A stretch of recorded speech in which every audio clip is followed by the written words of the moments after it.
আমরা গাড়িতে উঠে পড়েছি, শেয়ার গাড়িতে। আর হোটেলের বাইরেটা এবার আমাদের দেখাই কত সুন্দর। ওটা যেটা দেখতে পাচ্ছেন ওটা হচ্ছে শ্রীখোলা নদী। একবার ভিউটা শুধু দেখুন এখানে, মানে এখানে আসলে আর কোথাও যেতে ইচ্ছা করবে না। রাতের বেলা যখন শুয়ে আছি, শুয়ে শুয়ে এই নদীর এই আওয়াজ শুনছি।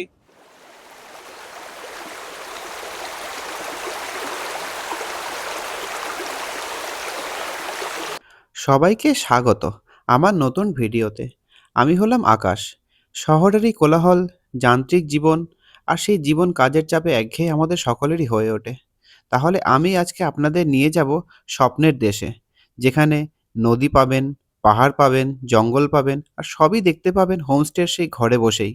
যেখানে কোনো কোলাহল নেই, নেই কোনো মানুষের আওয়াজ, কোনো ভিড়। সেই নিস্তব্ধতাকে দূর করছে কে জানেন? সেই দূর থেকে বয়ে আসা নদীর কুলকুল শব্দ আর পাখিদের কিচিরমিচির শব্দ। আজ আমি আপনাদের যে জায়গার কথা বলছি, সেই জায়গার নাম হলো শ্রীখোলা। রাতে ঘুমাবেন নদীর আওয়াজ শুনে, আর সকালে ঘুম ভাঙাবে সেই নদী আর পাখিদের কিচিরমিচির শব্দ। আসলে এই শ্রীখোলা হলো নদী, পাহাড় আর নিস্তব্ধতার এক মায়াবী মেলবন্ধন। সবুজে মোড়া একটি শান্তির জায়গার খোঁজ যদি আপনি করতে চান, শ্রীখোলা হতে পারে আপনার জন্য আদর্শ জায়গা। দার্জিলিং জেলার সিঙ্গালীলা জাতীয় উদ্যানের কোলে লুকিয়ে থাকা এই ছোট্ট পাহাড়ি গ্রামটা হলো রূপকথার মতো সুন্দর। কিভাবে যাবেন আর কোথায় থাকবেন, এই ভিডিওতে আমি সেইগুলো বলবো। আর কি দেখবেন, দেখার প্রশ্ন যদি ওঠে, প্রকৃতি, শুধুমাত্র প্রকৃতিকে দু চোখ ভরে দেখতে হবে। তো আমরা আমাদের হোমস্টে এসে পৌঁছালাম, রেড পান্ডা হোমস্টে। এই ব্যাগ ট্যাগ নিয়ে তো একটুখানি, এটা তো সিঁড়ি ভাঙার ব্যাপার নেই, কি ঘর পাচ্ছি।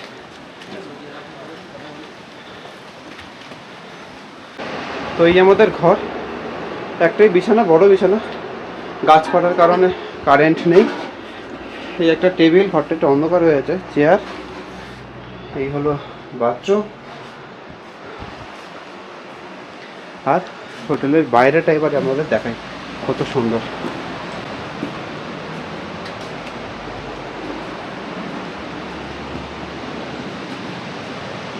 এই হলো হোটেলের বাইরেটা। শ্রীখোলা পৌঁছানোর পরে দেখলাম জায়গাটা সত্যিই একটা হিডেন প্যারাডাইস। আমরা গুরদুম থেকে যাত্রা শুরু করেছি। সেই গুরদুমের কথা কিন্তু আগের ভিডিওতে বলেছি, সেই ভিডিওটি অবশ্যই দেখবেন। বৃষ্টিটা কিন্তু বেশ দুলছে, আমরা দুজন হেঁটে যাচ্ছি, বৃষ্টিটা বেশ দুলছে। আর ভয়ও লাগছিল, কারণ এখানে ওয়েদারটা একটু ভালো আছে। কুয়াশা দেখতে পাচ্ছি না, দূরের দিকে আছে হালকা, বাট কালকের থেকে অনেক বেটার। যদি এনজিপি থেকে আসতে চায় তাহলে শেয়ারিং হলে শিলিগুড়ি আসতে হবে, শিলিগুড়ি দার্জিলিং মোড়। সেটা কি আপনি ব্যবস্থা করে হ্যাঁ, দেবেন? আমরা আপনাকে ব্যবস্থা ফোন করে দেবো, করলে? গাড়ি নম্বর দিয়ে দেবো। সকাল 6টার সময় গাড়ি আছে শিলিগুড়ি থেকে, তারপরে হচ্ছে 11টা কেউ থেকে যদি 11:30। 4 জন বা 8 জন আসতে চায় শেয়ারিং গাড়িতে, আর যদি রিজার্ভ হয় তাহলে আমরা এনজিপি পাঠিয়ে দেবো। আচ্ছা, শেয়ার গাড়িও পুরো এই অবধি আসবে? শেয়ার গাড়ি শ্রীকোলা পর্যন্ত আসবে, যদি নাও আসে রিম্বিক পর্যন্ত আসে, আমরা তারপরে ব্যবস্থা করি। সেক্ষেত্রে কত কি চার্জ লাগবে সেটা একটু বলুন। শেয়ার হলে 700 per seat from Siliguri, per head, তাই তো? Per head, per seat. আচ্ছা। আর যদি রিজার্ভ হয় 7,000 টাকা ভাড়া বলে, আমরা তখন এদিক ওদিক করে 6,500। মানে এটা association rate 4 জনের 7,000 গাড়ি বলছেন না 8 জনের? না, ওটা 8 জনের। 8 জনের গাড়ি বলছেন, 4 4 জনও জনের হয়। 4 জনের। 4 জনের হলে 6,500 টাকা পর 6,200, 6,000 এরকম। আচ্ছা, আর আপনার সেক্ষেত্রে হোমস্টে শেষ। চার্জটা একটু যদি বলেন। আমার হোমস্টে 1200, ফুড অ্যান্ড লজিং। আর লাঞ্চ ছাড়া হলে নানা রকম আমাদের। লাঞ্চ ছাড়াও যদি হয় 1000 কমে যাবে একটু, তাই তো? হ্যাঁ, একটু কমে যাবে। আর বেড হিসাবেও আমরা দিই 400 পার বেড। কোনটা কি করে করবে সবাই? আমার নম্বর 9733061793। Thank you. আমাদের দার্জিলিং থেকেও আসা যায়, সকাল 6টায় গাড়ি আছে, তারপর 11টায়, আচ্ছা 12টায়। দার্জিলিং থেকে ভাড়া হচ্ছে 350 টাকা পার সিট। আচ্ছা দার্জিলিং পুলিশ চৌকি থেকে ছাড়ে গাড়ি। কন্ট্যাক্ট আচ্ছা। নম্বর দিয়ে দেবো ড্রাইভারের, আগের দিন বুক করে, যেমন আপনারা এলেন গুরদুম থেকে চলে আসবেন। দার্জিলিং থেকে ভাড়া নেয় 5,000 টাকার কাছাকাছি। রিজার্ভ রিজার্ভ হলে forest plus river, Singalila forest. Singalila forest. আচ্ছা, আসা মাত্রই ওনারা আমাদের চা দিলেন। ঠিক আছে, তো চাটা খেয়েছে, চা কেমন হয়েছে? দারুণ।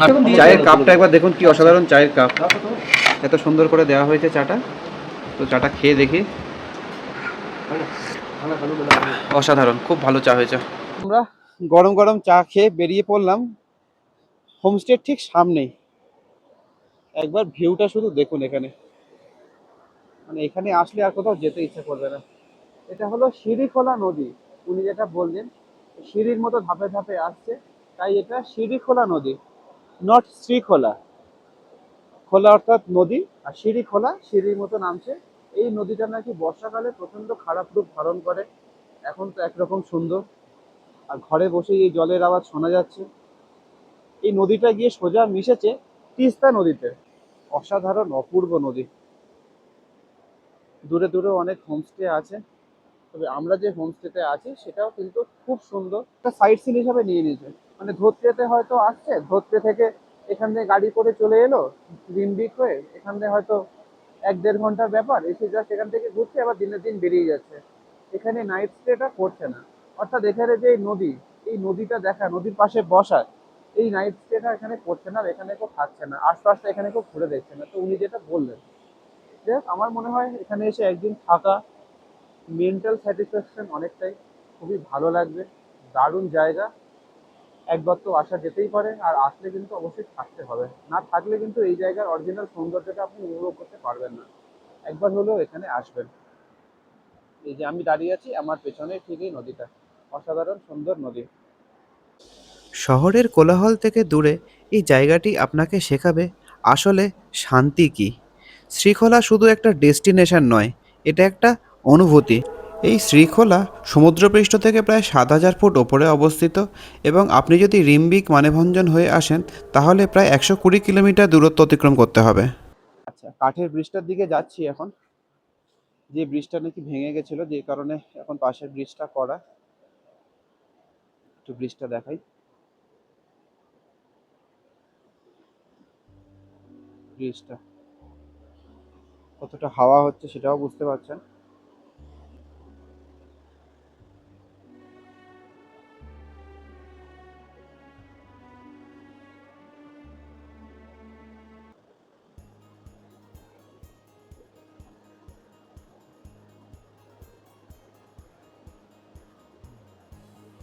এটা সেই কাঠের ব্রিজটা, এটা এখন আর ইউজ হয় না। তো আমরা এবার ওই ব্রিজটার দিকে যাব, পাশের যে ব্রিজটা, এখানে খুব হাওয়া, আর নিচ দিয়ে এই নদী যাচ্ছে। তো ব্রিজটাকে এখানে এইভাবে কিন্তু বেঁধে রাখা হয়েছে। এই যে ব্রিজটা, এটা দিয়ে সাপোর্ট দিয়ে ওইদিকেও আছে, এদিকে এরকম ভাবে বেঁধে রাখা হয়েছে বড় বড় মোটা দড়ি দিয়ে।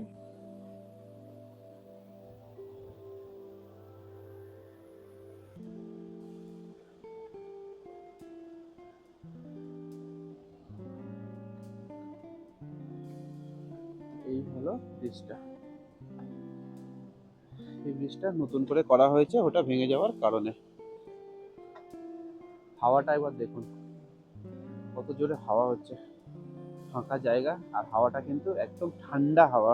শ্রীখোলা নতুন ব্রিজ, এই ব্রিজটা দিয়ে আপনারা এখন যাতায়াত করতে পারবেন। আর একটা টাইমে পরে কিন্তু গাড়ি আর চলবে না, শেয়ার গাড়িও যদি হয়, তো আপনাদের কিন্তু টাইমটা মেনটেন করতে হবে যদি গাড়িতে আসতে চান। ব্রিজটা মোটামুটি এখন ফাঁকাই, সেরকম টুরিস্ট এখন নেই, এখন খুব একটা সিজন নয় যেটা শুনলাম। শেয়ার গাড়িগুলো আমরা যখন ছিলাম তখন শেয়ার গাড়িও কয়েকটা ছিল, বাকি শেয়ার গাড়ি তো ছেড়ে দিতে হবে একটা টাইমের পরে, শেয়ার গাড়ি চলে যাবে। আর রিজার্ভ গাড়ি চাইলে আপনি আসতে পারেন, সেটা কিভাবে আসা যায় সেটা আমি আপনাদেরকে বলে দিয়েছি অলরেডি। ব্রিজটা কিন্তু বেশ দুলছে, আমরা দুজন হেঁটে যাচ্ছি, ব্রিজটা বেশ দুলছে। আর ভয়ও লাগছিল, কারণ কবেকার কি ব্রিজ যখন তখন যা কিছু হতে পারে। এখানে ব্রিজটা কিন্তু বেশ দুলছে, এই যে হাঁটছে। আর ব্রিজটা ভিজেও গেছে, সকাল থেকে বৃষ্টি হয়েছে, রাতেও সারা রাত বৃষ্টি হয়েছে।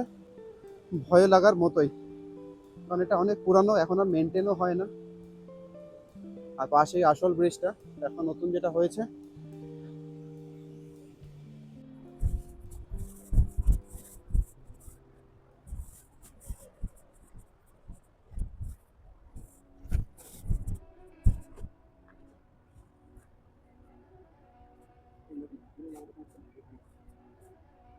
করে ও নামছে এই জায়গাটা থেকে, পৌঁছে গেছে।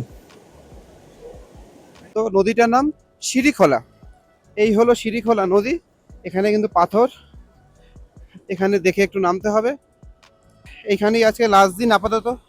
তো সুন্দর একটা দিন কাটলো আমাদের। রাতের বেলা যখন শুয়ে আছি, শুয়ে শুয়ে এই নদীর এই আওয়াজ শুনছি, জলের আওয়াজ, সাথে বৃষ্টি, আর সেরকম জাঁকিয়ে ঠান্ডা বৃষ্টি হওয়ার কারণে। তো একটা অন্যরকম অনুভূতি। আর যে হোমস্টেতে আছি মানুষের ব্যবহার যে এত ভালো কল্পনা করতে পারবেন না। একবার যদি আপনারা আসেন অবশ্যই বুঝতে পারবেন আমি কেন এতবার বলছি। ওনাদের ব্যবহার যেমন ভালো তেমনই খাবার দাবার, অসাধারণ খাবার দাবার দিয়েও আমাদের খাইয়েছেন। ব্রেকফাস্ট হোক, ডিনার হোক, আর সন্ধ্যাবেলা স্ন্যাক্স হোক, ওনাদের ব্যবহার এতটা ভালো। আমরা গিয়েছিলাম স্বয়ম্ভু একটা হোমস্টেতে, যেটা ওই টিম্বুরা গ্রামে কালকে গিয়েছিলাম।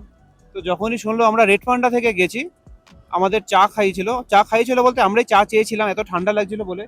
তো যখন চা খেলাম তার সাথে আমাদের নিমকি দিল ফ্রিতে, এবং যখন চায়ের পয়সা দিতে গেলাম বললো আপনারা যদি রেড পান্ডা থেকে এসেছেন তো তাহলে আপনাদের পয়সা লাগবে না। মানে মানুষের ব্যবহার কতটা ভালো হলে যে চা মানুষ খাইয়ে দেয় অচেনা লোককে ফ্রিতে। তো এনাদের ব্যবহার কতটা ভালো সেখান থেকে একটু হলেও আপনারা আন্দাজ করতে পারছেন। আর ব্যবহার তো ছেড়েই দিলাম, আপনি ভিউটা শুধু দেখবেন রেড প্যান্ডা হোমস্টে থেকে, সাথে এরকম নদী, পাশেই ব্রিজ, খুব ভালো লাগবে আপনাদের। দেখা হচ্ছে ধোত্রেতে গিয়ে। এখানে আর বিশেষ কিছু দেখানোর নেই, বলার নেই।